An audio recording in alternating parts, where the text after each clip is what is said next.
हनुमान जी ने रामायण की कथा अपने गुरु से सीखी और भगवान श्री राम की महिमा का वर्णन किया। यह कथा न केवल भक्ति का प्रतीक है, बल्कि यह हमें यह भी सिखाती है कि निष्ठा और श्रद्धा के साथ ज्ञान का अर्जन कैसे किया जाना चाहिए। इस बीच गायत्री मंत्र की रचना 24 अक्षरों से हुई है, जिसमें भगवान राम के अवतार का गहरा संबंध है। यह मंत्र न केवल भक्ति का उच्चतम रूप है, बल्कि इसकी शक्ति भी भक्तों के लिए मार्गदर्शक सिद्ध होती है।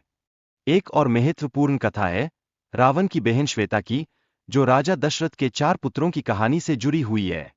यह कथा न केवल रामायण की विविधता को दर्शाती है, बल्कि परिवारों के आपसी रिश्तों और चुनौतियों को भी उजागर करती है।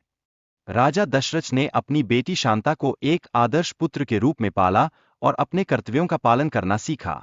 यह हमें बताता है कि परिवार में कैसे जिम्मेदारियों का निर्वहन किया जाना चाहिए। सीता के स्वयंवर में भगवान शिव का महत्व बहुत महत्वपूर्ण है, जिसमें रावण का भी उल्लेख होता है। यह कथा हमें बताती है कि कैसे भाग्य और प्रेम के ताने बाने में कई मोड़ आते हैं। स्वयंवर के दौरान लक्ष्मण का शिव के धनुष को तानने में योगदान भी उल्लेखनीय है। यह क्षण ऐतिहासिक संदर्भ को जोड़ता है और प्रेम और सामर्थ्य का एक अनूठा उदाहरण पेश करता है। लक्ष्मण का विवाह उर्मिला से हुआ, जिसने लक्ष्मण की अनुपस्थिति में उनके प्रति अटूट समर्थन दिखाया। उर्मिला ने लक्ष्मण के लिए 1 साल तक भगवान कृष्ण की आराधना की, जो परिवार के प्रति उनके समर्पण को दर्शाता है। तारा की कहानी हमें यह दर्शाती है कि कैसे अपने पति के प्रति स्नेह और दुर्योग के बीच प्रतिशोध की भावना जागृत होती है। इस प्रकार यह वेदना और प्रतिशोध के बीच के जटिल संबंधों को उजागर करती है। भगवान श्री राम ने युद्ध के लिए लक्ष्मण को मना किया, क्योंकि उनकी प्राथमिकता सीता की खोज थी। यह बात हमें यह सिखाती है कि व्यक्तिगत संबंधों की प्राथमिकता कैसे जीवन में सबसे महत्वपूर्ण होती है। हनुमान जी का पुत्र मकरध्वज पहले से ही एक महान भक्त थे।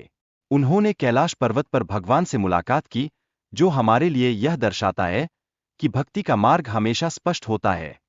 भगवान शिव की ध्यान में विघ्न डालने के लिए प्रभुजीत ने कैलाश पर्वत पर अपने पैर रखे।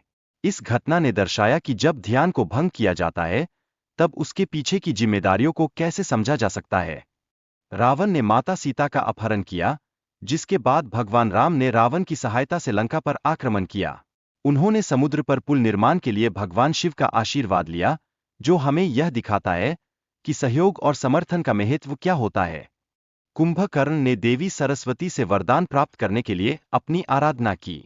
यह घटना उनके तप और समर्पण का परिचायक है, जिसका सीखने का संदेश है कि सच्ची भक्ति से हर सफलता मिलती है। राम और लक्ष्मण ने अधोलोक के दरवाजे की रक्षा की। यह दिखाता है कि कैसे देवताओं ने एकजुट होकर बुराई का सामना किया। यह धार्मिकता की शक्ति का प्रतीक है, जिसे परिवारों में भी अपनाया जाना चाहिए। पंचमुखी हनुमान की कथा में दिखाया गया है कि कैसे वह रावण के खिलाफ खड़े हुए। उनकी शक्ति और साहस ने युद्ध का दिशा बदला, और यह हमें प्रेरणा देता है कि कठिनाइयों का सामना कैसे करना चाहिए।